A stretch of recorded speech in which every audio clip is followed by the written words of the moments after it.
Panorama group, जो सोचता है वो करता है। आपके अपने सपनों का आशियाना। नमस्कार, स्वागत है आपका सिटी पोस्ट लाइव में। मैं हूं मुस्कान। बिहार विधानसभा अध्यक्ष पद को लेकर एनडीए घटक दलों के बीच सहमति बन गई है। सूत्रों के अनुसार इस बार पद को लेकर बीजेपी जेडीयू के बीच किसी तरह की प्रतिस्पर्धा या मतभेद की गुंजाइश बची ही नहीं है। बिहार विधान सभा अध्यक्ष का नाम फाइनल हो चुका है, केवल औपचारिक ऐलान होना भर बाकी है। इस पर बातचीत करने के लिए हमारे साथ मौजूद हैं chief editor Shrikant Pratyush. Sir, Bihar विधानसभा अध्यक्ष पद के लिए जारी जो खींचतान है वो खत्म हो चुकी है। अब 1 दिसंबर को औपचारिक चुनाव होगा। बिल्कुल, बिहार में विधानसभा के लिए नए अध्यक्ष को लेकर जो खींचतान चल रही थी, जेडीयू चाहता था कि हमारे पास रहे, बीजेपी चाहती थी उसके पास रहे। दोनों अपने दोनों सीनियर नेताओं के नाम आगे बढ़ा रहे थे, लेकिन इसमें बीजेपी के विधायक भारी पड़े और अब किसी तरह की राजनीतिक अनिश्चितता का माहौल नहीं है। सब कुछ तय हो गया है। अध्यक्ष पद के नामों पर चर्चा जरूर चली। पहले जेडीयू के विधायक को भी अध्यक्ष बनाने की कोशिश की गई, बीजेपी भी अपने सीनियर नेता का नाम आगे किया और अंत में जो कसौटी भारी पड़ी वह थी अनुभव और वरिष्ठता की। तो उस चेहरे पर सहमति बन चुकी है जो कई कार्यकाल से विधायक रहे हैं और सदन की कार्यशैली और नियमों की बारीकियों पर जिनकी पकड़ मजबूत है। तो सत्ता पक्ष की ओर से ये साफ संकेत मिलता है कि एनडीए एक अनुभवी विधायक इस बार विधानसभा के अध्यक्ष बनाने जा रही है और पार्टी हाईकमान से लेकर एनडीए के घटक दलों के बीच नाम पर अंतिम सहमति बन चुकी है। अब पूरे राजनीतिक गलियारे की निगाहें सिर्फ 1 दिसंबर पर टिकी हैं, जब शीतकालीन सत्र शुरू होगा और औपचारिक चुनाव होगा, क्योंकि अब तो एनडीए के पास बहुमत है, चुनाव भी औपचारिक ही होगा। सर, अध्यक्ष पद को लेकर लंबे समय से अटकलें लगाई जा रही हैं और आप कह रहे हैं कि नाम तय हो गया। कौन है वो नेता? वो भी बता देता हूँ। सरकार के सामने आने वाले महीनों में कई बड़े विधायी प्रस्ताव आने हैं, इसलिए नेतृत्व को एक अनुभवी चेहरा चाहिए था जो सदन को व्यवस्थित ढंग से, शांतिपूर्ण ढंग से चला सके। यही कारण है कि अध्यक्ष पद पर किसे मौका मिलेगा, इस सवाल ने बीते कई दिनों से राजनीतिक तापमान बढ़ा रखा था।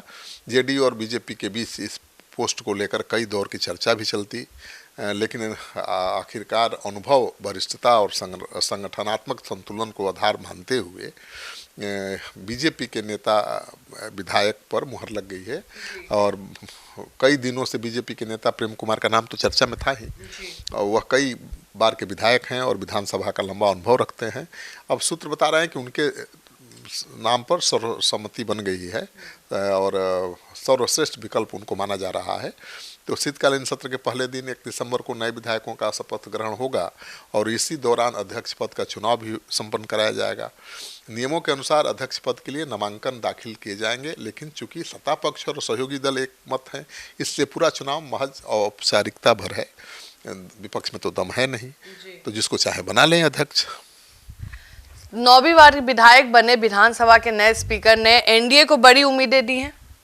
बड़ी उम्मीदें हैं, उनसे दी नहीं हैं। एनडीए की रणनीति साफ है कि विधानसभा में मजबूती और सुचारू संचालन चाहता है।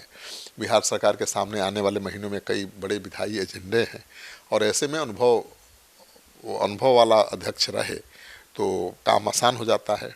और माना जा रहा है कि प्रेम कुमार का संचालन शैली, सदन पर उनकी पकड़ सरकार को आगामी सत्र में बड़ी राहत देने वाली है।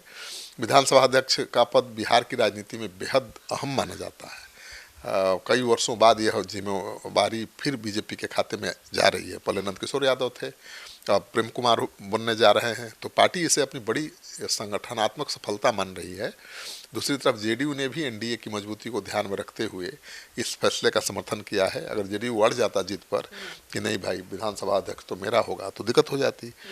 लेकिन चूंकि मुख्यमंत्री जेडीयू का है, नीतीश कुमार तो जेडीयू से है ना, तो सर लेकिन बीजेपी बहुत कुछ ले ली है। नहीं, ठीक है, बीजेपी तो सबसे बड़ी पार्टी भी तो है। पहले भी तो अच्छे नंबर्स के साथ थी, तब तो नीतीश कुमार दिए नहीं दिए, इस बार दे दिया है। कि कई कारण है, वो चाहते हैं कि थोड़ा कामकाज उनका डिवाइड हो, दूसरे लोग कामकाज में हाथ बटाएं। और गृह मंत्रालय ऐसा मंत्रालय है जिसमें डे टू डे पुलिस अधिकारियों के संपर्क में रहना पड़ता है और अपराध और कानून व्यवस्था पर नज़र रखनी पड़ती है। तो मुख्यमंत्री कितना काम करेंगे एक साथ, तो उन्होंने सम्राट चौधरी को बना दिया गृह मंत्री। अरे असली कमान तो उन्हीं के हाथ में है ना, जो अधिकारी हैं उन्हीं के कंट्रोल में है। तो सम्राट चौधरी को आगे करके उन्होंने अपना काम थोड़ा आसान किया है, और मुझे लगता है कि सम्राट चौधरी बहुत कड़क नेता हैं, उनके गृह मंत्री बनने से और फायदा ही होगा। और नीतीश कुमार का ही तो यूएसपी है सुशासन, उसी को ना आगे बढ़ाएंगे सम्राट चौधरी। तो आप सुन रहे थे पूरे डिबेट को, और आप क्या सोचते हैं हमें जरूर बताएं। फिलहाल इस खबर में इतना ही।